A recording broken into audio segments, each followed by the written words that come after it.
Hello there everyone, I'm Christina of CSLdesigns and today I'm going to show you how to make these beaded intertwining herringbone macrame earrings. And these are the two pairs that I've made here. So I just made one pair with white cord and the other pair with black cord just to show you how they can look very different depending on the materials that you choose. And I've used the same beads on both of them, but obviously you can also choose to use some different beads, that's completely up to you. So I just combined with metal spacer beads, both in copper there, or rose gold, and silver, just to give this really nice intertwining looking effect as well, emphasizing how they kind of intertwine in and out of each other. So with the two different alternating colors there. So I made these earrings because I wanted to make a pair of earrings to match a previous bracelet and necklace that I'd done as well.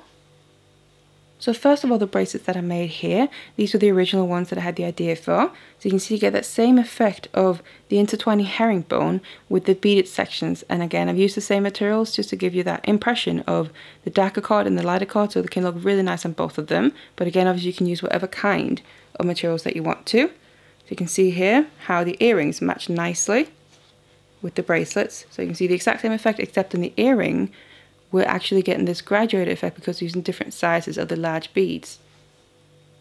And then also the necklaces here that I made to match the bracelets, they look like this. So you can see that same effect across the middle, but here we're just adding a curve into it by adding different amounts of the side beads there. And then also I have macrame going all the way up to a sliding knot there. So this is what the necklaces look like.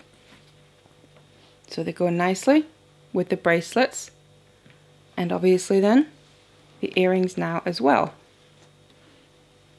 And then you can see here I just chose to make it also, you could use them as sets if you want to, so a white set and a black set basically.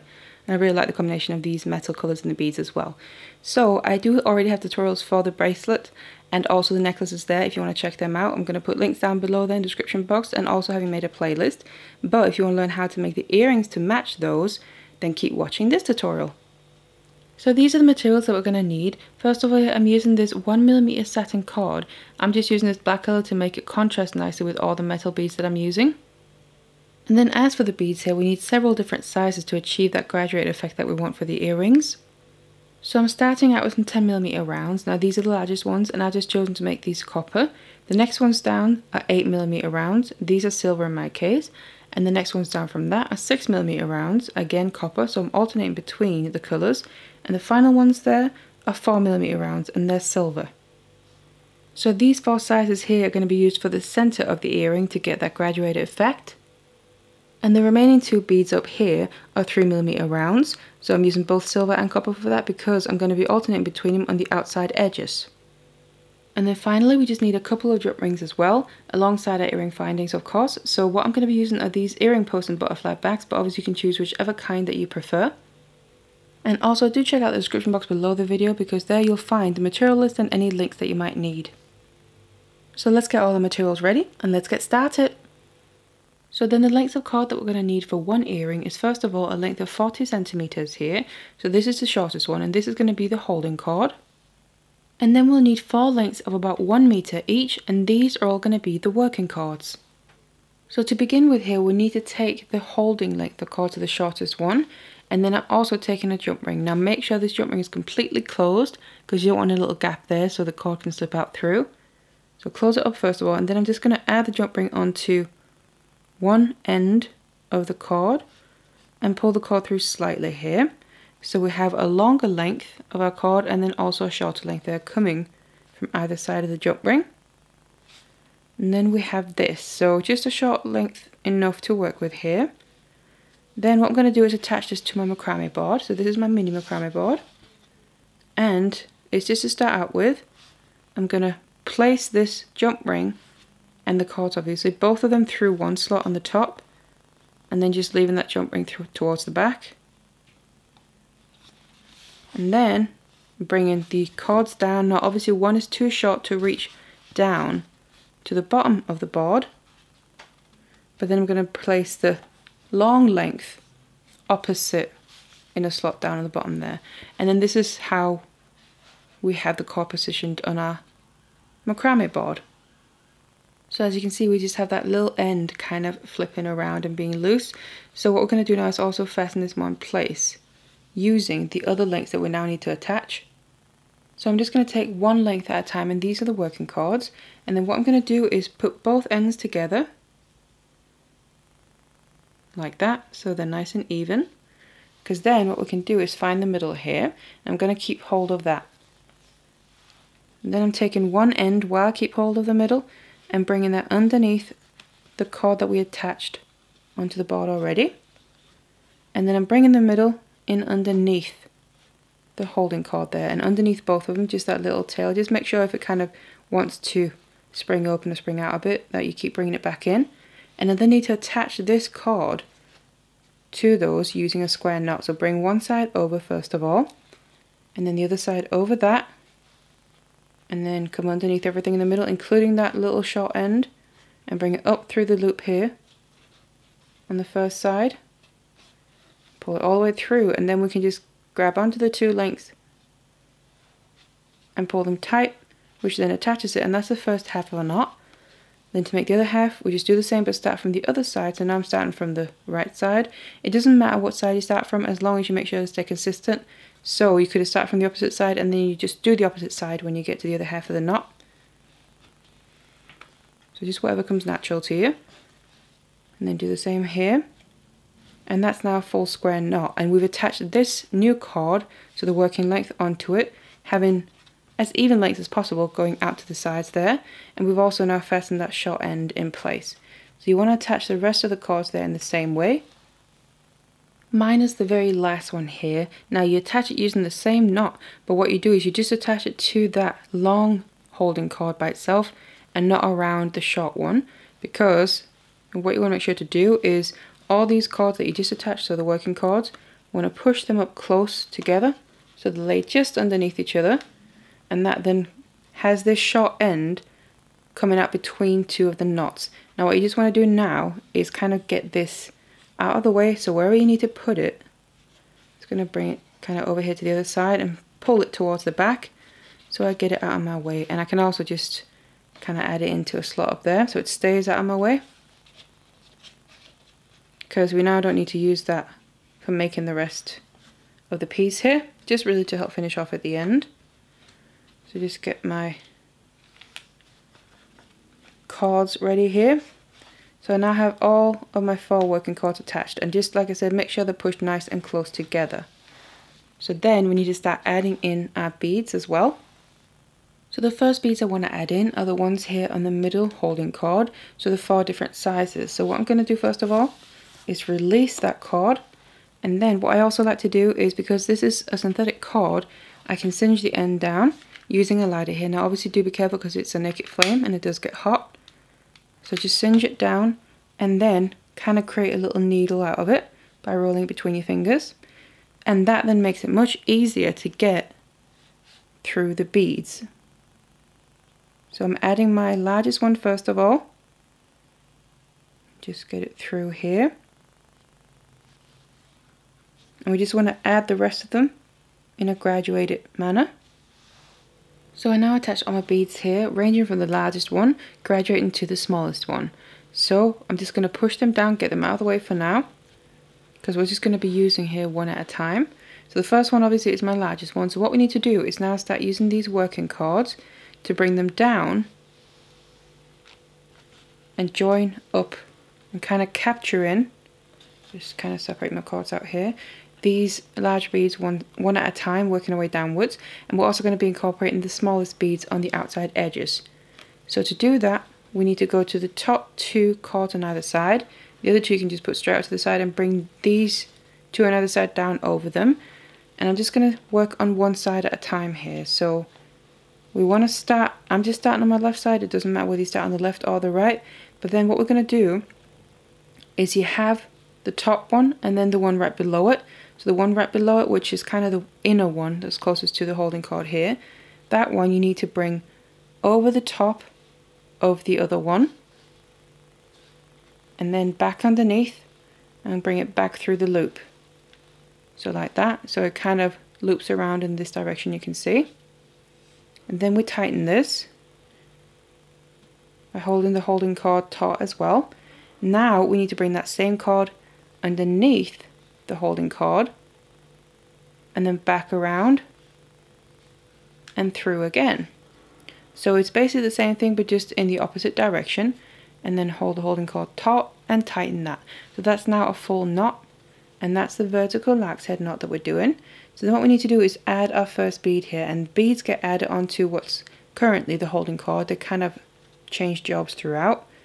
So you just go to the end, and again I've also just singed the ends of all these just to make it much easier to get on, especially with these beads being smaller. So just add the bead onto the cord here. Just do it one at a time, and then push that all the way down, and then we need to cage that in with the same knot that we just made. So again, bring the working cord over the top and back around and underneath and through that loop, and tighten that, making sure that bead stays in between the knots, and then go underneath, back around and through the loop and tighten that. So that's another full knot now, and that's how we add in the bead. So again, you just then go straight to the next one, grab your next bead, add that onto your cord, and let it drop all the way down, and then just repeat. So another knot in the same way. We go over first, and then we go under. And now I've got 2 beads added in. And then what you want to do is go to the other side and repeat the exact same thing, but obviously it's just mirrored. So you kind of just work in reverse. So again, the inner one is the working cord, and the outer one, or the top one, is the holding cord for now. So bring the working cord over, back around and through. So again, you can see you get that working cord looping around, and then tighten it while holding that holding cord taut, and then we go under, and then tighten it again, and then to the outside cord, which is the holding cord currently, we add the bead in the exact same way. As you can see, it's the same but just mirrored. So kind of we're just working with opposite hands, and then we're caging in that bead there, nice and tight, and then we go under. So over first and then under, and then that's the knot. Now you want to keep making these knots and adding in those beads on both sides until we end up with 6 on either side, because then that's long enough to then be able to capture in the first large bead in that center holding cord. So now I've added all the beads and made the knots there on both sides. Then you're going to be able to see I'm pushing this large bead up in the middle there. When I bring them around, then they fit just perfectly to go underneath there. So what we need to do is actually now fasten those 2 sides to the middle cord. So first of all, I'm going to be taking the inner one from either side that naturally kind of wants to cross over there, and we need to use them to make a square knot with. So just around that middle cord, in the same way as when we attached the cords. Pull them nice and close together, and make the other half. Now what I always like to do is make sure I pull the first half tight, because it might spring open a little bit, and I kind of hold it together while then pulling the other half tight to make sure the knot gets nice and tight there, right in the middle. So that's the first cord. Now bring them out to the side, and then bring the other 2 that we haven't used yet in the middle down over, and then also make a square knot with them. Just right underneath there. A full square knot, because then we'll have those 2 kind of rows of knots and beads along the sides fastened to the middle. Just like that. And now what I also like to do is grab hold of the main middle holding cord there, and then I push those knots up against the bead to make sure that this whole center part is going to be nice and tight, so we don't have any little gaps showing, and obviously making the beads looser. So it's going to make the rows there sit nicely as well. And we can just tighten the main holding cord back up if we need to. So this is now the first one. So now what we need to do is move to the next bead in the middle and basically do the same. But obviously right now mine is then an 8mm of the next one down, and then we need to use the next pairs of cords up that are now the top ones. The other ones are going out to the side, so bring these 2 down over them, and then we now need to, in my case here, because I'm alternating, I'm adding the copper beads on the outer edge. So what we basically want to do is the exact same thing that I just showed you. We're just using these other cords to do it with instead. So again, start on one side at a time, And you're going to have one that's more the top one and one that's the bottom one, or the inner one, depending how you're holding them. So the inner one there, the bottom one, we start making the knot. So we go over first and then tighten that. Now what you will have to do is just maybe flip this over a little bit, because you need to make sure that this knot becomes nice and tight all the way into where the cords are coming out from. And then we'll bring it underneath and again tighten that to make the full knot. So make sure that they could become nice and tight, so we start this row out from underneath the previous ones. You can kind of just see through there. And then here we then need to add the first bead. So again, this is just like before. Just adding the bead there. I can get my cord all the way through and let it drop all the way down. So this technically now is kind of still underneath the previous rows. Then make another knot to cage that in, and make sure the bead stays in place, and if you need to just flip it around like that, then we go under. And we just continue adding beads and knots like this. Go to the other side, do the same thing again as well, just in the exact same way as we did in the first rows. And here we also need to add 6 beads on either side to reach down below this next bead in the middle. So again, I now added all the beads and knots on here, and we need to attach these to the middle as well. So I'm going to take the inner one from either side and do a square knot around that middle holding cord with the larger beads on, or the graduated beads. Pull that tight.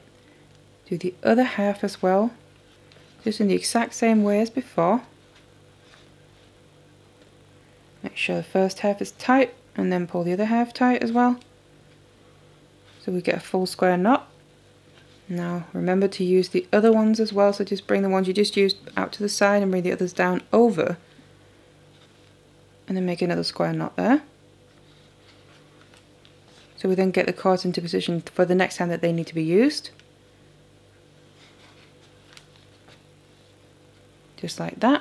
And then again, just bring these out to the side. And then just make sure, like every time, to kind of keep hold of that holding cord and just push up these knots that we just made in the middle against that bead, so we have them all nice and tight together. Just going to retighten that a little bit. So just like this. So then again, we have the previous ones as the top ones that we then now need to use for the next rows. So then for the next rows here, again, you just want to take the top ones, bring them down over the next ones, do one side at a time, and then we can start making a knot in the exact same way. So again, if you need to lift it up a little bit, to make sure we get this very first knot all the way in there underneath. So make sure you push it in. And on here, what we're going to need now is, because the next bead in the middle is slightly smaller again, we now need to add 5 beads on either side, and also like the other times, make sure you connect them right there in the middle below that bead, so that gets caged in as well. So now we caged in the third bead there in the middle, and then the next one here, just push that up, that's the very smallest one in the middle, and the final one as well. So just repeat the same thing again, bring the new top ones over, down, and over the other ones, and then start making your rows again.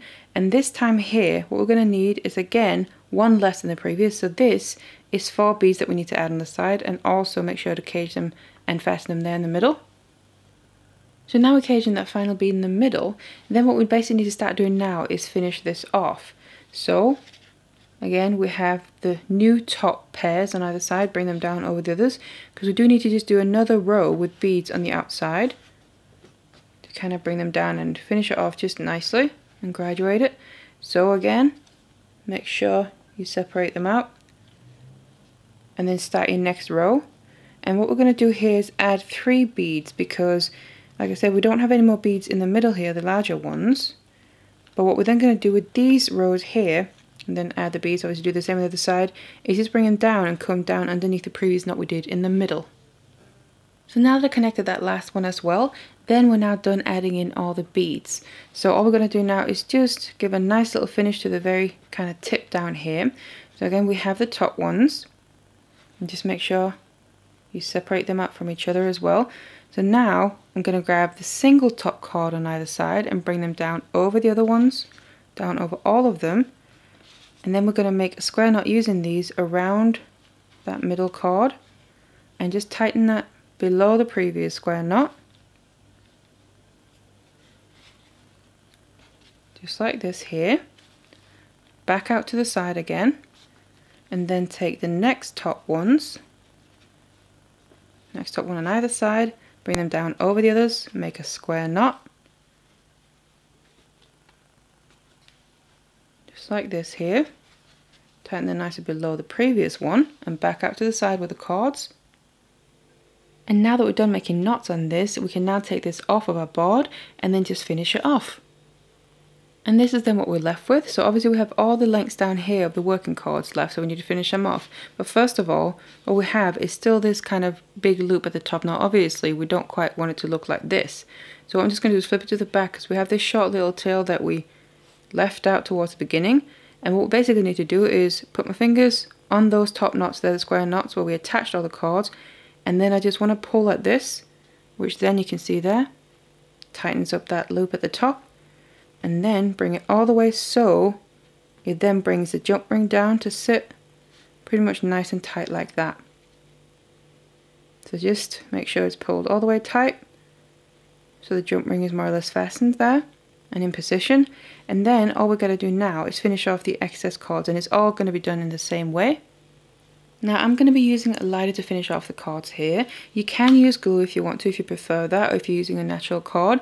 So you just put glue around the ends where they're coming out, and also on the bottom there, and then cut off the excess. But what I'm going to be doing is singeing the ends, like I said, just to give it a nice and seamless finish. So I'm just going to show you on this one.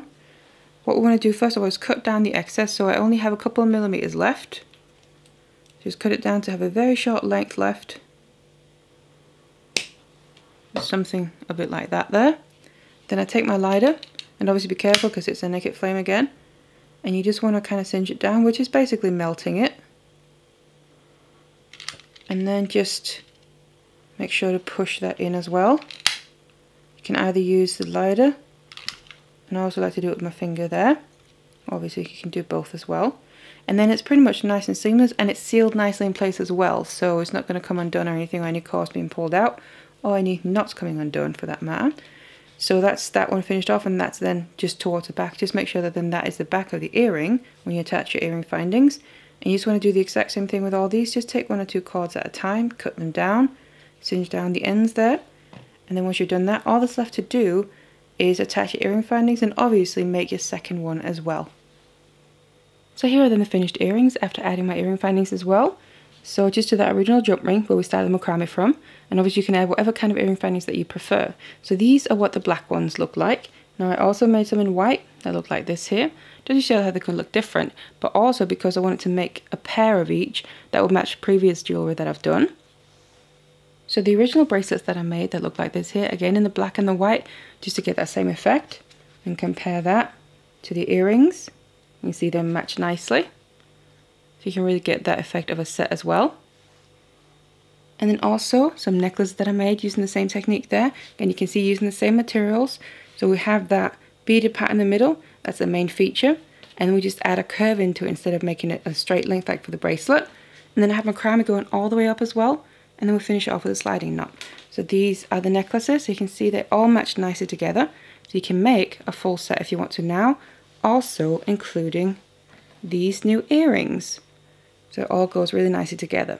So that's how you make the earrings in this tutorial here. So I really hope you enjoyed that. Please feel free to check out the other tutorials for these pieces as well. I'm going to make a playlist actually just featuring this jewellery here. So it's going to be easy to find. So check that out. Otherwise, thank you so much for watching this tutorial, and I'll see you in the next one.